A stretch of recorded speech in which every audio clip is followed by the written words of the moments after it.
Hello and welcome. I'm Asuma Katauka and you are watching NewsX World. In the latest turn of events in Israel-Iran conflict, Israeli emergency services confirmed that 3 people were killed and 2 others injured in a missile strike from Iran on southern Israel, just moments before a ceasefire was expected to take effect. This marked the 5th wave of missile attacks launched by Iran, according to Iranian state media. Meanwhile, U.S. President Donald Trump announced that Israel and Iran had agreed to a complete and total ceasefire, declaring an end to what he called the 12-day war. However, Iran has categorically denied the claim, insisting that no ceasefire deal has been finalized. In the wake of Trump's statement, Asian markets rose and global oil prices dropped as fears of a major energy supply disruption eased. The World Economic Forum chief warned that the planet is now facing its most complex geopolitical environment in decades. Now we have guests joining us for this discussion, Lieutenant Colonel Avital Leibovich. She's director of AJC Jerusalem and former IDF spokesperson to international media, joining us live from Israel. And we have another guest, Daniel Wagner. He's CEO of Country Risk Solution, joining us live from Portland, US. Thank you both for joining us today. Good to see you here. Daniel, I would like to ask, while President Trump announced a ceasefire, missile strikes have continued, and now we have seen Israel attack Iran and Iran attack the U.S. base in Qatar. And also Israel as well. Did the U.S. make that announcement prematurely without adequate coordination, according to you? And what does this say about U.S.'s credibility in the Middle East?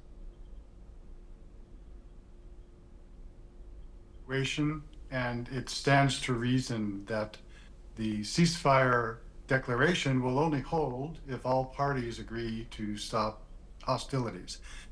My understanding is that at the present time, there are missiles that have been raining down on Israel, and I presume as long as that's going on, the Israelis aren't interested in pursuing a ceasefire.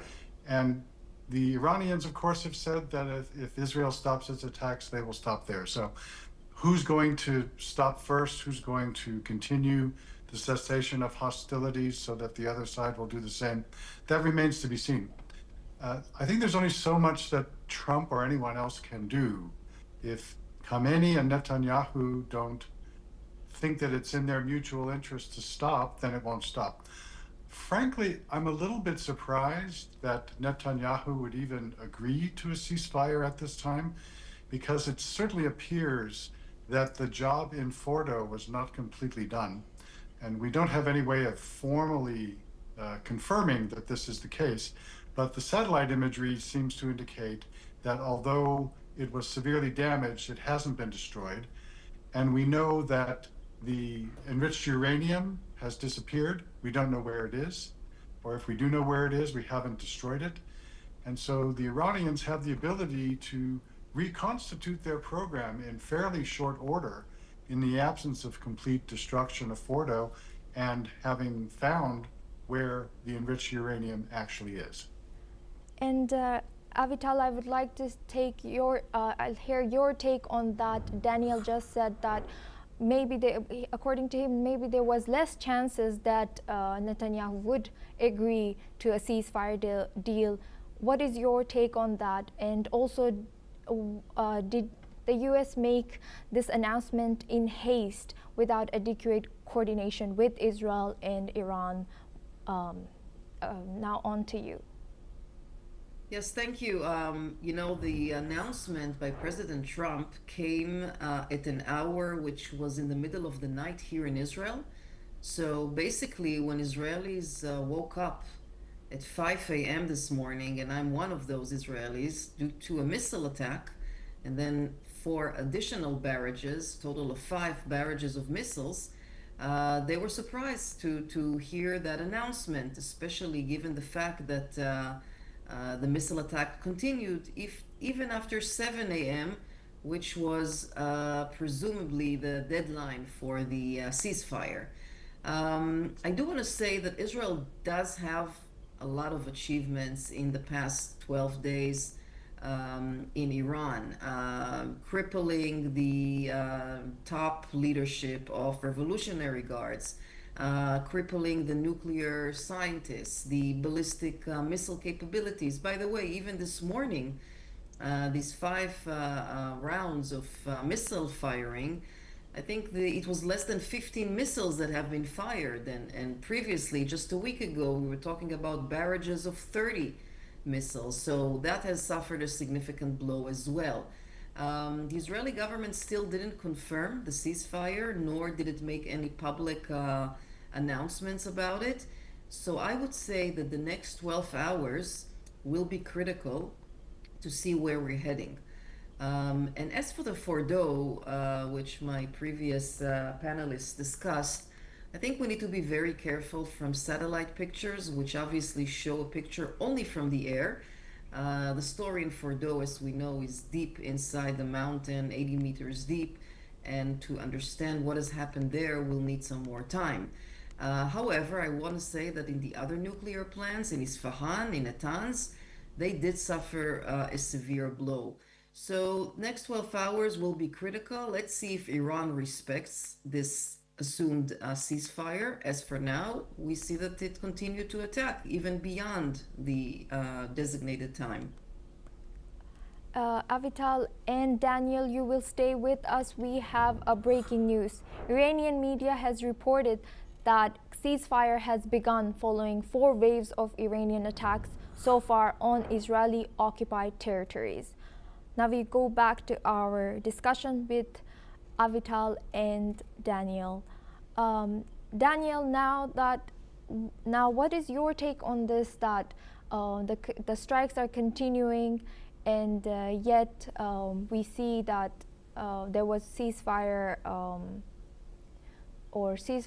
that was trying to be brokered by US, and how credible is it still given the situation and also given the breaking news just now? Yeah, again, I wouldn't attribute too much to one side saying that from their perspective, the ceasefire is on. Only when both sides have stopped will we, and it has endured for at least a day, will we have some idea that this may hold. I'm also wondering if in fact it's determined that Fordo was not as severely damaged as the Israelis and Americans might presume, whether the Israelis are going to be tempted to go back in and finish the job, or even perhaps the Americans with some more bunker busters. This window of opportunity that both have vis-a-vis Iran's relative defenselessness and inability to defend itself is not going to last forever. They know it, the Iranians know it. So it seems to me a ceasefire would be premature from the Israeli perspective until that confirmation vis-a-vis Fordo has been able to be confirmed. So we won't know that for some time as well. And building on that, I would like to question Avital that how do you interpret this idea of what was stated in Truth Social by Trump, that final missions, this language was used by him before a ceasefire. Is this just war continued by other means? Is this final mission before ceasefire? What does this indicate, this particular language, according to you? The Iranian regime is known for its major manipulation tactics. And as we're speaking now, there are millions of Israelis which are still in shelters, primarily in northern Israel, and are not permitted to leave the shelters at this point of time. And as we're speaking now, we are still pulling dead bodies out of a civilian building in Beersheba, that's a southern Israel, a building that was hit directly by an Iranian missile. So 4 casualties just this morning. So I would take the Iranian commitment to a ceasefire with a grain of salt, actually with a lot of grain of salts, because we need to see proof on the ground. And I think, as I said before, the next 12 hours will be hours of high alert here in Israel. And as for President Trump, from his perspective, he brands himself as a peacemaker, and that's his line. That's something that he repeated over and over again, by the way, in multiple geographical areas across the world. So this is not different. So we will have to see. This is not sealed in stone. The next 12 hours will be critical. Daniel, now what do you think is coming next? What can we expect from the next 24 hours now that there was ceasefire that was announced in Trump's Truth Social, and then now both countries, Israel and Iran, have attacked each other? Is there any chance of also Europe or EU or any other countries such as Russia and Turkey as neutral actors come in between and maybe de-escalate the situation? Well, the ceasefire process is going to remain underway pretty clearly. I don't know to what extent parties like the EU and other countries like Russia and China might be participating or might be influential in that process. I do presume that one big reason why the Iranians decided not to close the Strait of Hormuz was probably through Chinese pressure, since the Chinese get so much of their oil through that waterway. And of course, not only the Chinese, but many other countries. I was also really heartened to see that once again, as was the case in the first Trump presidency and now again today, or in the last few days, that the Iranians decided to be very measured in their retaliatory response. If they had chosen otherwise, we'd be talking about a very different set of subjects today. But it shows several things in my view. One is that they are depleted in terms of their offensive capabilities, or if they're not completely depleted, they're certainly diminished. Another is that they don't desire for this to go on much longer. They are clearly the weaker party, and if it goes on, it's only going to be to their detriment. So I think we understand now where the lines are roughly drawn, and it remains to be seen if the Iranians are going to elicit the type of response that they would want from the Israelis through their actions. If they continue to send missiles, well, that's not going to be very good for them.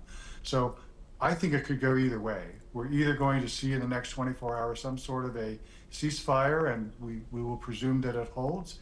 But if it doesn't, I wouldn't be surprised if we resume, a full battle stance again.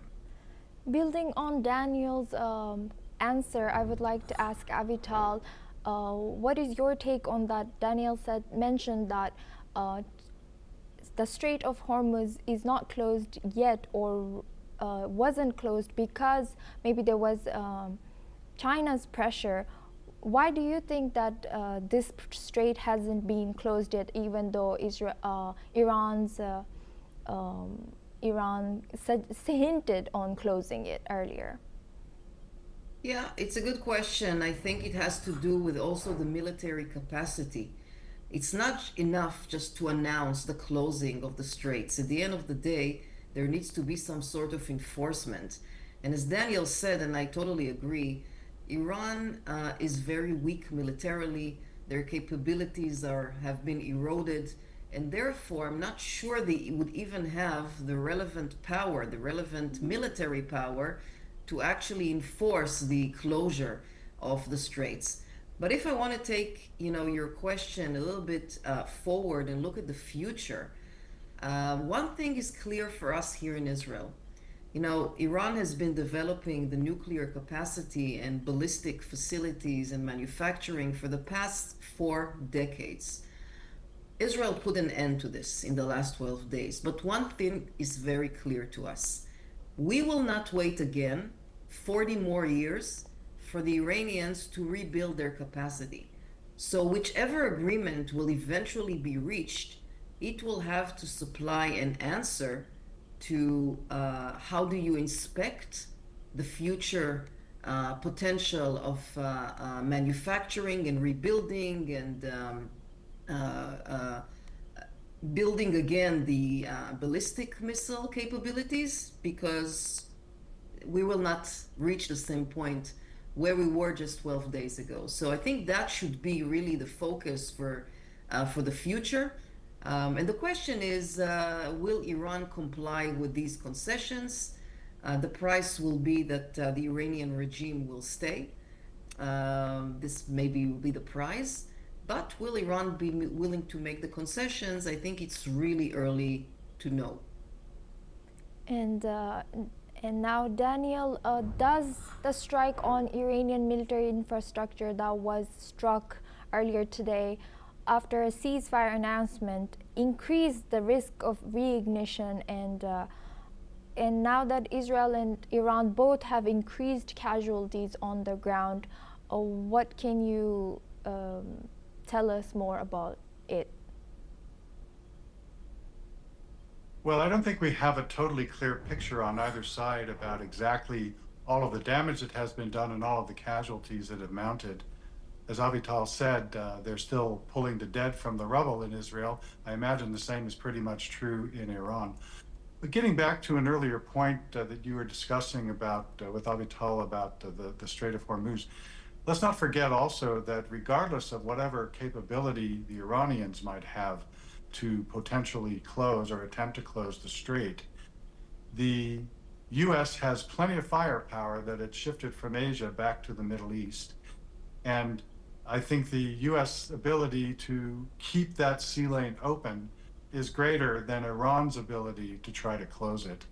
So we can expect that that American firepower is going to remain in the region for some time. And clearly, the Americans will continue to work closely with the Israelis from a monitoring perspective and also a future enforcement perspective. I think it's also very clear that we can't take the Iranians at their word. They've been very good at manipulating the negotiation process in previous years. And they've also been very good at stringing various US presidents along in the process. I salute President Trump for having the courage to actually do what needed to be done. And as we've seen, various previous American presidents have hesitated to do so. So now that that calculus has changed, I would like to believe that the Iranians are going to get the message that business as usual is not going to work. If they're going to attempt to reconstitute their nuclear program in the coming weeks and months, they can expect a robust response from the Israelis and the Americans. Presumably that's going to influence their behavior. But if they don't find that enriched uranium, there can be little doubt that the Iranians are going to want to reconstitute that program. And Daniel, building on Avital's earlier answer that she said either it will be a regime change or ceasefire, what about the price that Iranian people will have to pay for a ceasefire? What do you think about that? What will Iranian people have to pay or do for a ceasefire and maybe a regime change? Well, let's be clear, the Iranian people are paying a price, the majority of the price, if the Iranian regime stays as it is. And with Khamenei in place, and with replacements for all of the military leaders that have been removed by the Israelis already in place, there can be little doubt that they're going to just try to, pick up where they left off or where they were forced to leave off. Unfortunately, the Iranian people don't seem like they're ready to overthrow their government. They've rallied around the flag, as is often the case when you have events like this. They're being very nationalistic. It's very common throughout the world that would be the case. And there's just such a grip that the Iranian government has on the Iranian people that it's very difficult for dissidents and people who are opposed to the Iranian government to prevail. So I live in hope still that one day the Iranian people will be able to stand up and will overthrow their government. I would have thought this would be a perfect time to do that, but I don't think it's going to happen. And now going back and looking back at the battlefield, Avital, can you give us context on the military objectives behind the recent strikes on IRGC underground missile sites in western Iran? And how significant is the fact that a missile launcher intended for use against IAF jets was destroyed? Was this a preventive or strike or retaliation for what Iran has done? So you're describing actually the goals that we have here in this war. There are two goals that Israel set to 12 days ago, and they still are very much relevant. The first one is to remove the nuclear threat, which is an existential threat for Israel. And it's enough to hear and see for decades the Iranian regime chant death to Israel, death to America, and actually educate generations and generations of Iranians on this ideology. The second issue, the second goal is the removal of the ballistic missiles. Now, you saw yesterday at night a few missiles that Iran fired to an airbase, an American airbase in Qatar. These are not the same missiles which Israel has been targeting with. We are talking about a lot smaller, short-range missiles. The missiles that Iran has been developing, procuring, manufacturing, and these are the ones who were fired to Israel in the last 12 days. By the way, more than 500 of them. One missile costs between $2 and $3 million. These are huge missiles which can carry hundreds of kilograms in a warhead. Obviously, with nuclear capacity, perhaps they will be able one day to carry nuclear warheads as well. So this is another existential threat. So these are the two main goals which Israel set in the beginning of the war 12 days ago. And as I said before, we were pretty confident that we achieved quite promising accomplishments following the last 12 days. Of course, there are more targets that Israel can hit. And of course, there is no trust with Iran. I mean, with a tweet or without a tweet, it's not that suddenly there is a trust that is born between Israel and the Iranian regime. I can also say something, about the Iranian people. The Israelis have nothing against the Iranian people. As a matter of fact, there was a big Israeli community that lived in Iran until 1979 and until the Shah fell. There were even direct flights between Israel and Tehran. And those Israelis who, of course, evacuated in 79 and came back to Israel, those Israelis speak with very good memories as they describe their life in Iran.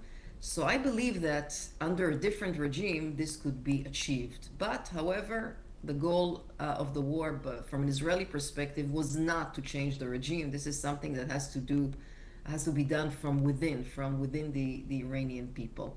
I'm not sure we're at the end. I'm not sure this is a stage which we can, smile and put it behind us. We are still pulling people out of the rubble in a 6-floor high building in Beersheba. And the Iranians, as we've seen, their viciousness and brutality, they kept on aiming their missiles only to populated areas where civilians live. There is no base there in that neighborhood they targeted. And there are no base in Haifa, in the area where they targeted an hour ago. So I don't see in the immediate time any stability. We'll have to see and wait for the next couple of days to see where this takes us. Daniel, I would like to ask your analysis on what just our other guest described about Israel's goal towards Iran, and how much have they accomplished? What is your take on that? Well, I think Avital's exactly right. It's astonishing what the Israelis have achieved, particularly considering that they've been at war since October 7th and that they've had multiple enemies on multiple fronts during that period and have basically decapitated all of them. When you consider the size of Israel and the size of the countries around it, and the number of people who are opposed to Israel that live around Israel and in the neighborhood, uh, I'm just, gobsmacked. I'm blown away by what the Israelis have been able to achieve. Tactically, strategically, it's just been unbelievable. I would say that this has to really give the Iranians pause for thought about what they're going to do next. Now, going back to the analysis of this situation, Daniel, are we now entering a new normal of short and intense conflicts with no clear endpoints, just like the one happened last month with Pakistan and India, and now with Iran and Israel, and how do states plan for that risk?